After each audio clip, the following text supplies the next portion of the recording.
Welcome to the Lord and Heroes section of my Wood Elf guide. In this video we'll cover the Lords and Heroes of the Wood Elf factions, including campaign and battle, as well as abilities and unique effects.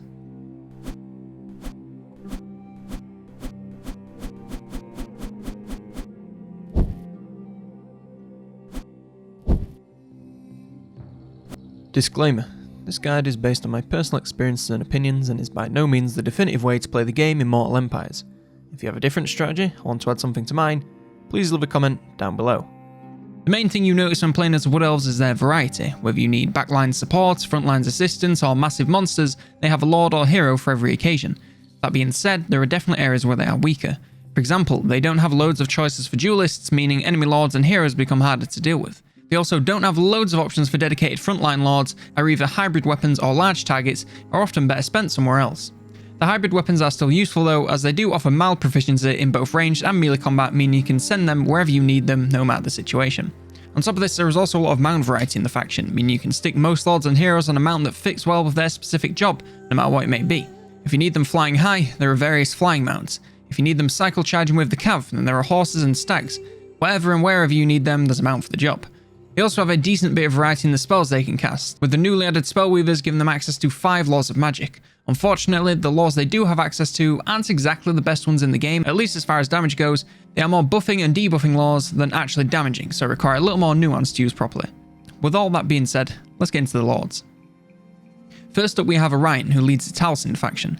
Ready to serve! Choosing his faction grants the Wild Hunt events, plus 10 leadership during forest battles, and minus 15% cavalry upkeep. His personal army gets plus 8 charge bonus and 20% weapon strength for Wild Riders and Grey Stag Knights, and his starting army gains Eternal Guard, Wild Riders, and Deepwood Scouts. In battle, he is a hybrid weapons superstar with massive armor-piercing damage both in melee and from a range. It's worth noting that his range damage has quite a short range, so it is worth charging towards the enemy and firing at them before travelling the rest of the way to maximise its potential damage. Quite like the rest of the Wood Elf armies, Orion and all Lords and Heroes have either Forest Stalker or Spirit, which grants some bonuses when fighting in a forest, so it's definitely worth luring the enemy to you when you can. Once he gets into melee, he deals bonus damage versus large targets, so if you can target mounted characters or enemy large units, he will tear them a new one in moments. And finally, he causes terror, because if a dude this big with deer legs came for you, it'd be quite disconcerting. He has no access to mounts or spells, but does have the abilities Foe Seeker, Hawk's Talon, and Hounds of Orion. When leveling him, you want to start off with the blue tree and pick up Wonders of the Forest to support your economy nicely. Then you want to grab Obscuring Canopy to further buff his great ambush chance, and then Lightning Strike because it's overpowered as shit. Quartermaster and Perenniality are great for some upkeep reduction and replenishment. And finally, Home Amongst the Boughs has a load of great buffs for him and the army. The Azurian's command line has some unique bonuses that are worth getting since you won't get them anywhere else. The top row always has some nice buffs for him as well as the army, and you of course want to pick a passive of your choice. The red tree is always a good idea to buff the key units in his army, and finally, any spare points can go into the Hawk's Talon and Hounds of Orion for any general combat upgrades. Finally, we come to his missions. He has access to 4 unique ones to him, as well as the final faction battle that all Lords have access to. The Silver Spire pits you against Morgur and a load of Chaos Spawn with a bunch of reinforcements, but you also have a Wood Elf ally backing you up. Morgur and his spawn are protected for a minute at a time, with a short window to damage them before they become protected again. This means you need to hold off until you can hurt them, and hit them with everything you have while you can. This can be a difficult one as it requires lots of micro and coordination to make sure you get the most out of the damage windows. But the army you're going against isn't really scary, so a mid-game army on your part should do just fine. Next we have the Horn of the Wild Hunt. This one starts out versus a medium-sized but fairly early game Beastman army. They do get some very minor reinforcements of Carve and a Cygor, but by the time they get there, the main army is mostly gone, so you can just turn your full army and take them on ridiculously easily. The whole battle is pretty easy since the main force has next to no ranged units, meaning you can just rain fire on them while all they can do is take it, meet your front lines, and die. The item gain provides some defensive bonuses as well as an ability. The Cloak of Isha is next up and starts you out against a fairly balanced Wood Elf army. Partway through the battle, all the Elf units turn into Chaos Spawn, meaning those ranged units you were just charging down so easily are now a much bigger threat to your cav. This one wants to be played in a very specific way, so you don't break formation and have your lines be separate and spaced out, as once the spawn arrive, they will start to tear up your lines. Keep your ranged units handy and with plenty of ammo, and shred down the large spawns as soon as they arrive. The item gives a few more defensive bonuses, as well as an augment ability. The Spear of Kurnos is his final unique mission, and is versus a hefty late-game Wood Elf army. You want to bring plenty of cav units to charge down their ranged units, as well as plenty of ranged units of your own to focus down the rest of their army. In essence, you need a balanced army, because that's exactly what you're up against. It's a reasonably tough battle, so it might be worth leaving till later in the game to take on. The item gained gives some damage and campaign buffs, as well as a magic missile ability. His final battle is the Defense of the Oak, and it's a faction final battle. It's a victory condition in the Mortal Empires campaign.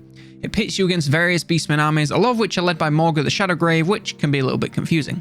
Honestly, this battle is super easy, even for a battle shitter like me, so you can pretty much take it on as soon as your faction is ready, because by that point, you should have a pretty reasonably strong army, so taking this on will be a breeze. Our next legendary lord is Dirthu, who leads the Argulon faction. Choosing his faction grants minus 50% recruitment cost and plus 10 melee attack during forest battles for branch wraiths. His army gains immunity to all attrition, as well as minus 30% to upkeep and plus 10 to charge bonus for all forest spirit units. His starting army gains dryads, wild riders, and treekin. In battle, he is obviously a huge tree man, so does massive armor-piercing damage in huge area of effect attacks and can wade through most enemy infantry with ease. He is also armored and has resistances, meaning he is stupidly hard to take down, even with the most elite enemy units. Of course, since he is so large, he is a large target for ranged units, so make sure you have something to shut them down, or he will have a really bad time. He is also a spellcaster, so can assist the army whilst also directly contributing on the front lines. He obviously has no mounts, but does have access to the Lore of Beasts, and he has the abilities Wild Heart, Blessing of the Ancients, Foe Seeker, and Lamentation of Despairs. When leveling him, you want to follow the same blue tree as Orion, so that's Wonders of the Forest, Obscuring Canopy, Into Lightning Strike, Perenniality, Quartermaster, and Home Against the Bows. His Ancient Enmity line is great for a load of bonuses that are unique to him. His spell line is obviously a good pick, as it is with any spellcaster, but being the Lore of Beasts is also not the most influential lore in the world. Of course, the top row always has great bonuses, and you want a passive of your choice. The red tree is always there to buff the key units in his army, and finally, any points left over can go into the yellow Foe Seeker line. He has access to 2 missions, both for the Sword of Dave and both against vampire counts. The first is versus a fairly mixed force with nothing too elite, meaning you can roll into them at your own pace, and focus on the few units that can do you actual harm. It isn't anything too difficult, it can just take a while to slog through all the legions of the undead. I would say an early and mid-game army would be just fine for this. The second battle is a little more challenging, as the enemy bring a lot more flying and cav units, meaning your main ranged damage dealers are at much higher of a risk. This means you want to play a little more defensively and protect your ranged units so that they can continue to do the damage and bring you the victory. A late game army would work best here, so that you can split your attention without letting a front fall behind. The item gained is good for some extra battle buffs, as well as a couple of minor campaign buffs. Next we have the Sisters of Twilight, who lead the Heralds of Ariel faction. The sanctity of life. The thrill of bloodshed. Choosing their faction will grant access to the Forge of Dave, as well as granting plus 10% ammo for all units and the Volley of Kurnos ability for all Hawk Riders. Their army is also granted minus 15% upkeep for missile units, as well as plus 10 melee attack and plus 15% charge bonus to all flying units. Their starting army gain a Great Eagle, Hawk Riders, and Great Stag Knights. In battle, they are basically what it would look like if an Eagle Claw Bolt Thrower could fly, but was actually 2 guilds of the same mind. They can choose to fire either a multi-shot that deals bonus damage to infantry, or a single powerful shot that deals bonus damage to large targets. Throw in the fact that they are on an Eagle by default, and this makes them into a very powerful ranged jack of all trades, since no matter what they attack, they will be doing tons of damage. They have no spells, but do have access to another mount, Sethin Ha, who is a legendary forest dragon. They also have the ability Conjoined Destiny. On leveling them, we're of course going to go into the blue tree first and follow the exact same skills as the other two. Then we're going from the Inseverable line for their unique buffs, and Challenge to Dave for more value from their faction mechanic. The top row buffs are always good pick as usual, as well as a passive of your choice. Finally, the red line to buff key units, and anything left over can go in the yellow tree to buff themselves in combat. They have access to 2 missions. The first is the Root of Chaos, and it's their final battle versus Srot the Unclean in the Vortex campaign. It places you on a hilltop, and you have to defend Ariel while she completes a ritual. It's versus a pretty sizable and elite Skaven army, so it's damn tough, but since you can play defensively, it's not so bad as long as you have many ranged units with you to rain down fire. Since this is also the final battle of the campaign, it should be hard, and you should of course be bringing the most elite units possible. Their other mission is the Search for Sethin Ha. It starts you out downhill from a Beastman force, and once you take them out, there are several waves of reinforcement from pretty much all directions. But lucky for you, none of them are very elite, and none come all at once, meaning you can easily take them out one by one with hardly any trouble at all. The rewards for completing the mission is the Mount Sethin Ha for the Sisters, which makes them far superior in melee combat. Our final legendary lord is Dreika, who leads the Wargrove of Woe faction.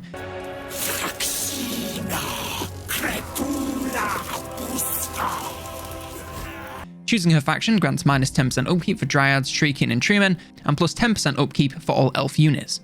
As well as this, all elf units are glamoured, which makes them into more chaffy units than the most elite things in your army. Harami causes -5 public order to the local enemy province, as well as being granted plus 10% weapon strength and plus 5 melee attack for dryads. Her starting army gains giant wolves, malevolent dryads, and malevolent treemen. In battle, she is primarily a spellcaster, but also functions as a larger, more powerful dryad on the front lines. She has oodles of resistances and armor, so it's nearly impossible to kill, especially without magical damage, meaning she can stick around for the entire battle and continue to buff her army with summons and spells. She has no mounts, but does have access to the Lore of Shadows, as well as the abilities Blessings of the Ancient, Smoke and Mirrors, and Rouse to Wrath. When leveling her, we're of course going to take the blue tree the usual way, and then the unique Nature's Vengeance line. Her spells are great, so you want to unlock all of them as soon as you can. As usual, the top row has some great bonuses, as well as a passive that fits your army. Finally, you want to go red tree with your key units, and the yellow Foe Seeker line with anything to spare. She has access to just one mission. The Kodil Unchained mission is up there with my favourite quest battles in the game because it's so damn unique. Instead of just defeating an army or defending, you have to attack these pile-in objectives to release reinforcements that will aid you in the battle. This means that fighting the enemy becomes more of a secondary objective, as most of the focus is on capturing these objectives until you release Kodil. Once you have done this and taken out the remaining enemies, you are rewarded with Kodil, who is a legendary hero who I'll come back to later, as well as the Fang of Talroth, which grants magical buffs to Dreika and debuffs to her enemies. Now we come to the non-legendary lords of the Wood Elves, starting with the Gladelords. They come in a male and female variety, and the only difference is their abilities, so I'll cover them as one until then. In battle, they are hybrid weapons specialists, and from range, they fire guided projectiles over a massive distance, allowing them to strike key enemy targets with deadly precision from half the map away. They can also do some minor work on the front lines, but this is better suited once they get on top of one of the mounts. Speaking of which, they have the option of 4, the Elven Steed, the Great Stag, the Great Eagle, and the Forest Dragon. They have no spells, and the male lord has the skills Call of the Woods, Foe Seeker, and Deadly Onslaught, while the female has the Eye of Kurnos, Arrow of Kurnos, and Prey of Anathema. When leveling them, you want to follow the usual pattern of blue tree maxing first, followed by the top row and one of the faction passives. The red line is next in line for some army buffs, and of course, a mount of your choice to unlock once you like. The Arrow of Kurnos and Foe Seek lines are good for missile and melee proficiency respectively, and of course, Immortality is a must-have. Our next lords are the Spellweavers, and they come in several varieties, but the only difference is the spells they can cast and one ability, so I'll cover them as one for now. In battle, they are solely spellcasters who want to focus totally on supporting their army from the backlines rather than getting involved in the front lines directly. They have access to 3 mounts, the Elven Steed, the Unicorn, and the Great Eagle, and all have the abilities Blessing of the Ancients, Arcane Conduit, and Loic's Blessing. The Shadows caster has the ability Smoke and Mirrors and access to the Lore of Shadows, the Beast caster has the ability Wild Heart and access to the Lore of Beasts, the High caster has the ability Ancient's Protection and access to the Lore of High Magic, the Life caster has the ability Life Bloom and access to the Lore of Life, and finally, the Dark caster has the ability Wrath of the Wood and access to the Lore of Magic. When leveling, you are of course going to follow the regular blue start as usual, then follow that with their spells, as a spellcaster without any is a pointless lord. The Weaver of the Winds line is always useful, and of course the top row has some bonuses and a passive which are more free value. Finally, you want to go into the red tree to buff their key units, and of course, Immortality is as essential as ever. Now we have the Ancient Treeman. They also come in a malevolent variety, but the only difference is the spells they can cast, and ability, and frenzy, so I'll cover them as one. In battle, they are quite like Dirthu without a sword, meaning they are still huge treemen and do fantastic damage in the front lines, whilst also being able to support their army using spells. They are great at most things they do, but of course need to avoid enemy ranged fire as much as possible, as it's the only thing that can really tear them to pieces. They have no mounts, but do have the abilities Blessing of the Ancients, Call of the Woods, and Foe Seeker. The regular Ancient Treeman has access to the Lore of Life and has the ability Life Bloom. The malevolent Ancient Treemen come with either the Lore of Beasts, Life, or Shadows, along with their respective abilities. Leveling them, we're of course going to go blue tree first, followed by their spells, because spellcast lords without them are a little bit of a waste. Of course, the top row is next for the whole army buffs, as well as passive of your choice. The red tree is great for buffing your army, and the Foe Seek line is great for improving the lord's own combat prowess. Finally, Immortality is as essential as it always is. Starting off the heroes, we have the legendary Ariel. On the campaign map, she can cleanse corruption, spread public order, and of course, just like everyone, discover undercities. She can also be used to damage walls, wound enemy heroes, and block armies, and when embedded in an army, she provides replenishment. In battle, she's a legendary spellcaster, who also excels on the front lines. To be honest with you, she's up there for the spot of the most overpowered hero because she really can just do it all. Cast spells that can greatly affect the outcome of the battle, whilst also slaughtering most things you send her into combat against. She doesn't have any mounts, but does have a mix of the Laws of Life, High and Dark Magic, as well as the abilities Blessing of the Ancients, Life Bloom, Ancient's Protection, Wrath of the Wood, and Arcane Conduit. When leveling her, you want to go pretty much anywhere because all of her skills are pretty great. Of course, replenishment is great for keeping the army healthy. Her spell lines upgrade her powerful roster of magic, as well as getting her a bunch of passives which are literally free value. Forest gifts, right pickings, and terrible and beautiful give her more ability value from her legendary items. Isha's blessing and the aspects of Isha grant her more power in magic and combat respectively, and her top row is full of even more buffs. Finally, her red tree buffs her and certain other units even more. Basically, they're all good, so take your pick. Our other legendary hero is Kodil, who I mentioned earlier. On the campaign map, he spreads public order and can be used to damage walls, assassinate, or assault units. When embedded in an army, he provides replenishment. In battle, he is a stupidly strong tree man who is nigh impossible to kill while doing incredible damage to everything around him. He deals huge amounts of armor-piercing damage in large area of effect attacks. On top of this, he's a spellcaster, so can further support his army whilst he's tearing up everything. His only main weakness is of course ranged fire, but even so, with all this armor and resistances, he's ridiculously hard to take down. So if you see him coming for you, try to take him out before he gets value. He has no access to mounts, but does have a mix of the lore of beasts and dark magic, as well as the abilities Blessings of the Ancient, Spiteful Conjuration, Howl of the Forest, Murder of Spites, and Muster of Malevolence. When leveling him, you want to grab replenishment to keep the army healthy, then go into his spells to make him even more valuable. The top row has some nice bonuses as usual, and the foe-seeker lines make him even better in combat. Finally, you want to pick up Howl of the Forest, Unseelie Court, and Exile's Return for even more powerful buffs. Our first non-legendary hero is the Stalker. On the campaign map, they can spread public order, assault garrisons, assassinate, and assault units. When embedded in an army, they provide training. In battle, they are backline support heroes and want to stick with your other ranged units to provide them with buffs, as well as targeting enemy units for themselves. They have fantastic range and do decent damage to single targets with their armor-piercing missiles. They can also fire on the move, so work well when paired with other skirmishing infantry. They have no mounts or spells, but do have the abilities the Eye of Kurnos and Arrow of Kurnos. When leveling them, you can go one of two ways. If you want to use them in battle, you can grab the Eye of Kurnos and Arrow of Kurnos lines for even more ranged damage. Of course, the top row has all sorts of bonuses for them and the army, and training is always a nice passive bonus to have. Finally, immortality is of course essential. If you want to use them in the campaign, then it's really straightforward. Pretty much pick up everything on the blue tree, focusing first on the actions you want them to perform the most. After that, you just waste points until you get immortality, and you're all set. Next up, we have the Glade Captains. On the campaign map, they can boost income, damage buildings, wound enemy heroes, and assault units. When embedded in an army, they provide increased mobility. In battle, they are hybrid weapons units, kind of like less powerful Gladelords. This means they have strong guided projectiles that can do great damage from a long range. They're also adept at fighting in the front lines, and have a bonus versus large, meaning they can be great cav hunters, especially once they get mounted. Speaking of which, they have access to 3 mounts: the Elven Steed, the Great Stag, and the Great Eagle. They have no spells, but do have the abilities Dance of Loek and Deadly Onslaught. When leveling them, you want to pick up increased mobility to help the army get around the map easier, the Arrow of Kurnos and foe-seeker lines to improve their ranged and melee damage respectively. You want to choose a mount and then pick from one of the Born to Ride line that matches that mount. The top row of course has some nice bonuses as usual, and immortality is a must-have. Spell Singers are next up, and they're the casters of the hero roster. They come in 3 varieties, but are exactly the same aside from the spells and abilities, so I'll cover them as one. On the campaign map, they can cleanse corruption, steal tech, wound enemy heroes, and hinder replenishment. When embedded in an army, they provide scouting. In battle, Spell Singers are purely support heroes who belong on the backlines and want to avoid actual combat at all costs unless absolutely necessary. They want to sit safely behind your front lines and provide support using their spells, whenever they have the magic to do so. They also have access to 3 mounts: the Elven Steed, the Unicorn, and the Great Eagle, and they all have the ability Blessing of the Ancients. The Shadows caster has access to the lore of Shadows and Smoke and Mirrors, the Beast caster has access to the lore of Beasts and Wildheart, and the Life caster has access to the lore of Life and Life Bloom. When leveling them, you of course want to grab their spells as soon as you can, because otherwise they are literally useless. After that, you want to get a mount of your choice, and of course clear the top row of any passives you like the look of. After that, you can go for scouting for some extra magical loot, and finally grab immortality. Our final hero type is the Branch Wraith. They come in a malevolent variety, but the only differences are the spells they can cast and frenzy.